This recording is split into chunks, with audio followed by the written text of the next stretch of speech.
Bung Guterres, pada saat jajak pendapat di Timor Timur, ya tahun 1999, Ya.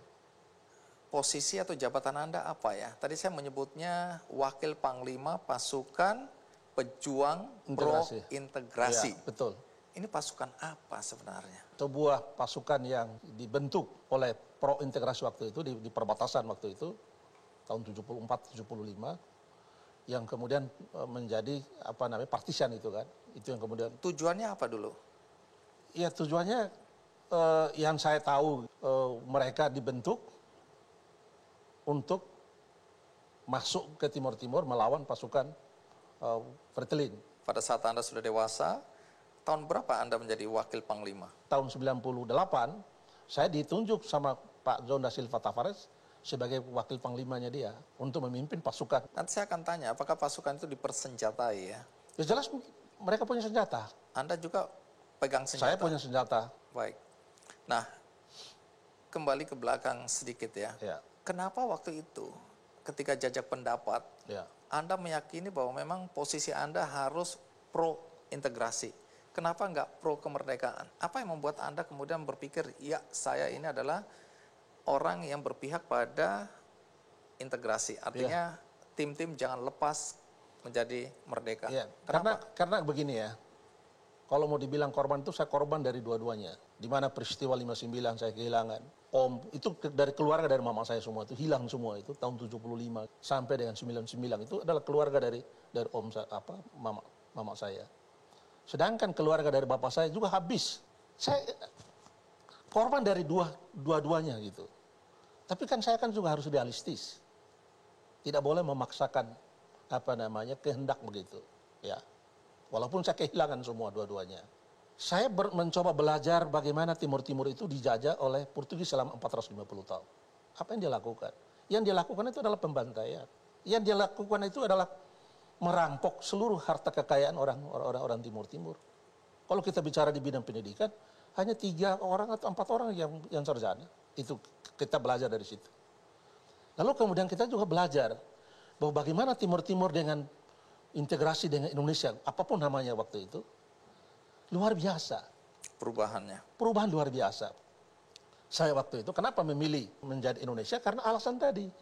Orang sudah bagus, hidup ekonominya, pendidikannya, sumber daya manusianya, yang begitu luar biasa, terlepas daripada ada kesalahan daripada Indonesia. Itu tidak bisa kita pungkiri. Baik, kembali ke posisi atau jabatan Anda ya. Waktu itu kan Anda Wakil Panglima Pasukan Pejuang Pro Integrasi. Ya. Mulailah kemudian muncul laporan-laporan, ya pemberitaan, rumors, ya termasuk di dalamnya, yang mengatakan pasukan Anda ini pasukan yang paling kejam. Di antara pasukan-pasukan pro integrasi lainnya. Karena ada beberapa kelompok kan.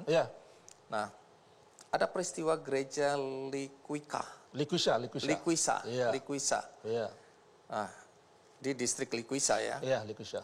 Di mana diduga kuat, walaupun belum pernah ada bukti. 200 orang dibantai gitu. Itu luar biasa itu kejamnya itu. Kalau betul 200-an orang ya, itu luar biasa. Anda dianggap menjadi bagian dari peristiwa itu. Ya karena saya ada di sana, saya datang di situ. Apa yang terjadi menurut versi Anda? Jadi gini, kalau kita bicara tentang peristiwa Likuisa itu, saya di Dili saya. Ada kelompok besi merah putih yang ada di Likuisa sana. Lalu waktu itu saya di kediamannya Bapak Usko Belo. Lalu sore sekitar jam 5 begitu, beliau kasih tahu saya bahwa ada satu peristiwa yang terjadi di Likuisa. Tolong kamu bantu saya, datang ke sana, coba lihat kira-kira apa sih yang sebenarnya di sana. Apa temuan Anda di sana? Saya datang ke sana itu, situasi itu sudah terjadi. Sudah seperti itu. Masyarakat sudah banyak di gereja itu. Saya datang ke sana, saya ketemu dengan Bapak Pastor yang di situ. Saya bilang sama Bapak Pastor, saya disuruh oleh Bapak Uskup.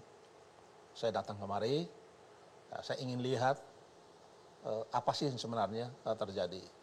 Lalu saya juga tidak mau lama-lama di situ, saya datang ke Pak Bupati, Pak Leon itu. Saya bilang, Pak Bupati, apa yang sebenarnya terjadi? Pak Bupati itu dia mondar-mandir di dalam kamar itu, dia tidak mau bicara dengan saya. Jadi ini peristiwanya apa sebenarnya? Peristiwa itu katanya sih 1 hari sebelum itu ada pembakaran rumah di Mubarak itu. Lalu kemudian orang-orang itu merasa terancam, mereka berlindung ke gereja. Kemudian saya datang tadi.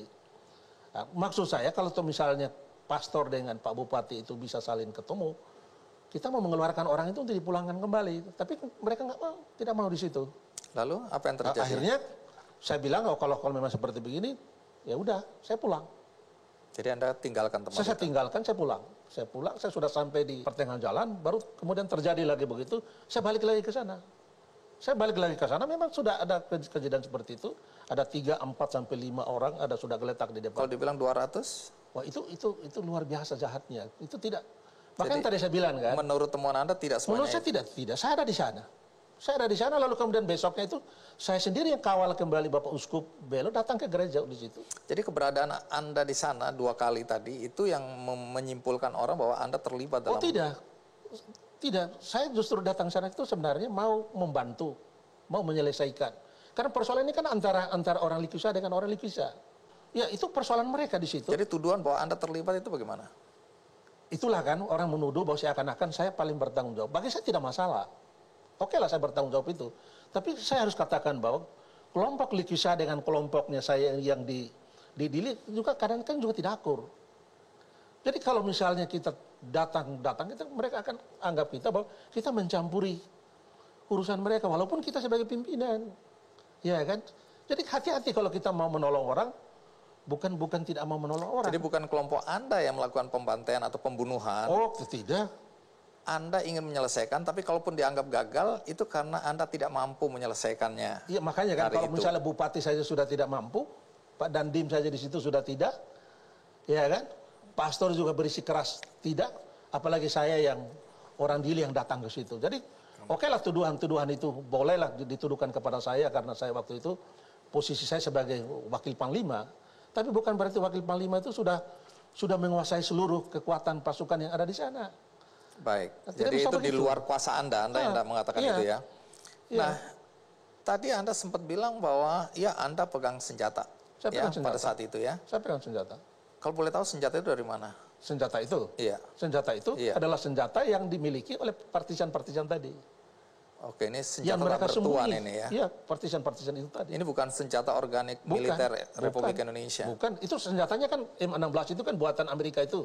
Kita kan nggak tahu itu M16 itu buatannya Pindad atau kita kan nggak tahu. Jadi kelompok Anda ini adalah kelompok bersenjata? Kelompok bersenjata. Tujuannya apa bersenjata ini? Dan di dalam kelompok itu kan harus diingat juga bahwa ada juga tentara putra daerah, ada juga polisi putra daerah yang juga keluar dari asramanya dengan senjatanya. Sekarang siapa yang mau mengendalikan siapa? Oke. Apalagi saya adalah seorang sipil.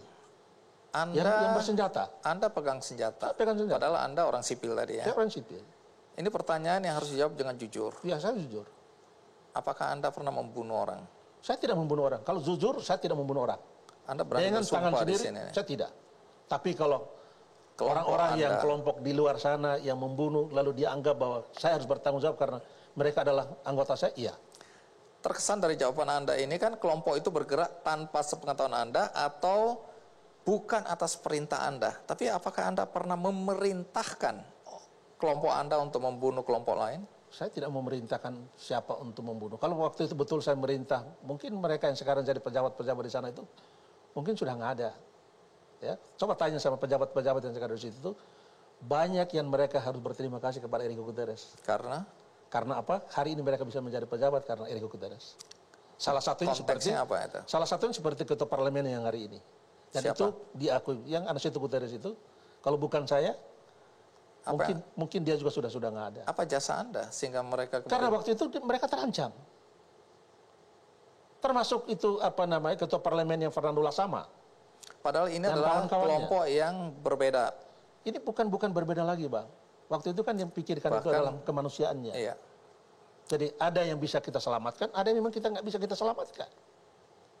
Ya kan? Baik. Jangan berpikir bahwa Enrique Guterres itu akan menyelamatkan semua orang di Timur Timur, kan juga nggak bisa begitu. Nah, sekarang soal surat terbuka yang sekarang beredar di media sosial. Ya. Ditulis oleh Chris Karaskalau. Ya. Kita tahu bahwa keluarga Karaskalau ini salah satunya pernah jadi gubernur. Ya. Tim-tim. Ya. Ya. Nah, di situ kan diuraikan dengan sangat jelas. Ya. ya bahwa adik Chris Karaskalau, Manelito Karaskalau, Ya. termasuk 12 orang yang dibantai dengan kejam. Ya.